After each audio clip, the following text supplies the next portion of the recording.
Encroachment हटाया जा रहा था, उस मामले को लेकर पथराव किया गया है, काफी लोग भी जख्मी हुए और कुछ पुलिस भी जख्मी हुई। देखिए, इस बात को समझने की जरूरत है, वो तमाम जायदाद जो है वो वक्फ की है और 1970 का वक्फ का गजीट है। मैं आपके सामने पढ़ के सुना रहा हूं।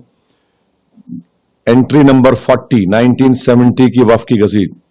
ख्वाजा फैज इलाही मॉस्क एलियस मस्जिद गोसियान ग्रेवयार्ड, ओवर 100 ईयर्स। 1970 में गजेट गवर्नमेंट इशू करती है सरकार, उसमें इसका जिक्र है। दूसरी बात यह है कि यह बात बिल्कुल सही है कि 12 नवंबर को दिल्ली हाई कोर्ट के डिवीजन बेंच ने एक जजमेंट दिया। हैरतअंगेज बात यह है कि जो पिटिशनर है सेव इंडिया फाउंडेशन, ये लोग कोर्ट को जाते हैं, इनका बैकग्राउंड मुझे मालूम है, इनका बैकग्राउंड इनका बैकग्राउंड आरएसएस का है। ये लोग कोर्ट को गए, सेव इंडिया फाउंडेशन और एमसीडी को पार्टी बनाया गया, तो कोर्ट ने यह कहा कि एक जॉइंट सर्वे रिपोर्ट है जिसको ने एंक्लोज किया। अच्छा, ये जॉइंट सर्वे में कंडक्ट कौन कर रहा है? एमसीडी के लोग, डीडीए के लोग और आपके एलएनडीओ के लोग, रेवेन्यू डिपार्टमेंट के लोग और पुलिस ऑफिशियल्स। भाई, जब जायदाद वक्फ की तो वक्फ क्यों नहीं है सर्वे में? सर 1970 का वक्फ का गजीट एंट्री नंबर 40, वो लिख रहा है कि 100 साल पुरानी वक्फ है ये। सर्वे हुआ, सर्वे में ये लोग नहीं है। और तीसरी हैरतअंगेज बात यह है कि ये कोर्ट के ऑर्डर में कोर्ट ने कैसे तय कर दिया कि जमीन उनकी है? कोर्ट को यह चाहिए था कि वो वक्फ ट्राइब्यूनल तय करता, वक्फ ट्राइब्यूनल को नहीं गया। चौथी बात यह है कि जब कोर्ट ने कहा कि एलडीओ की है, तो उस वक्त दिल्ली वक्फ बोर्ड के एडिशनल स्टैंडिंग काउंसिल बैठे हुए थे कोर्ट में, इन्होंने कोई इतराज नहीं किया। पांचवी बात यह है कि कोर्ट ने कहा कि एमसीडी के डिप्टी कमिश्नर को, भाई डिप्टी कमिश्नर अपने ही मामले में कैसा फैसला करेगा बताइए? ये तो प्रिंसिपल्स ऑफ नेचुरल जस्टिस के खिलाफ है।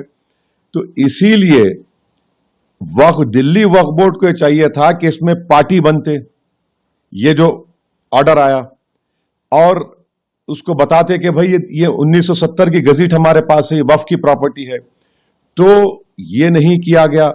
फिर जब ये ऑर्डर आ गया तो दिल्ली वक्फ बोर्ड को और वहां की कमेटी को इसके खिलाफ रिव्यू डालना था। हाई कोर्ट ने जरूर कहा कि 3 महीने के अंदर, माने फरवरी तक टाइम था, ना दिल्ली वक्फ बोर्ड रिव्यू डाला, ना वो कमेटी के लोग रिव्यू डाले।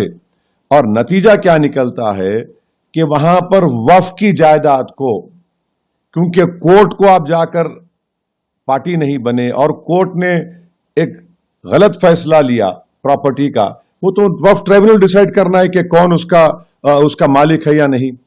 तो इसीलिए, और एक चीज, ये जो वक्फ है, ये वक्फ दिल्ली वक्फ बोर्ड को हर साल वक्फ चार्जेस दे रहा है 20%।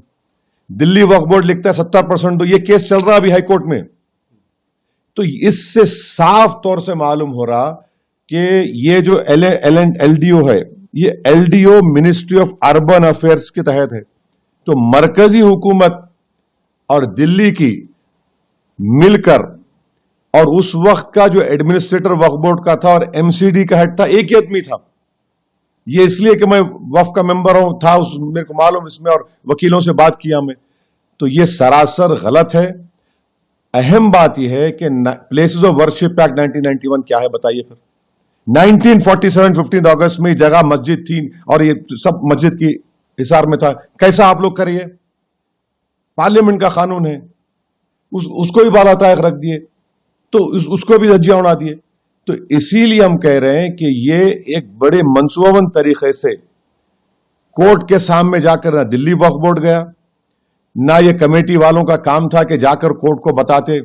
और ये जो एमसीडी है, उनको मालूम गजीट है, गवर्नमेंट को, तो गवर्नमेंट का हिस्सा है ना। एलडीओ वाले भी तो गवर्नमेंट का हिस्सा है, गजीट कैसा इनकार करते हो लोग? तो ये नुकसान वक्फ की जायदाद पर हुआ। वहां मस्जिद को भी माना गया कि थोड़ा बहुत नुकसान हुआ, नहीं मालूम, लोग बोल रहे हैं, मगर ये सरासर गलत हुआ है। इसीलिए उम्मीद करते कि दिल्ली वक्फ बोर्ड और वहां की मैनेजमेंट कमेटी फौरन सुप्रीम कोर्ट को जाए और जाकर ये तमाम हकीकत सुप्रीम कोर्ट को बताए और स्टेटस को ले वहां पर। ये तो गलत है बिल्कुल। अरे पूरा लिखा हुआ है इसमें, इसका रिकॉर्ड है, वक्फ फंड दिया जा रहा है और आप इस तरह का तो पूरी तरीके से दिल्ली वक्फ बोर्ड इसमें मुलविस है, कॉम्प्लिसिट है और उनकी ये नादानी नाहली नहीं है बल्कि डेलिबरेट ये लोग आंख बंद कर लिए। और फिर ये जो जो पिटिशनर है, ये तो सबको मालूम, ये लोग हर जगह जाके इस तरह की चीजों को उठा रहे।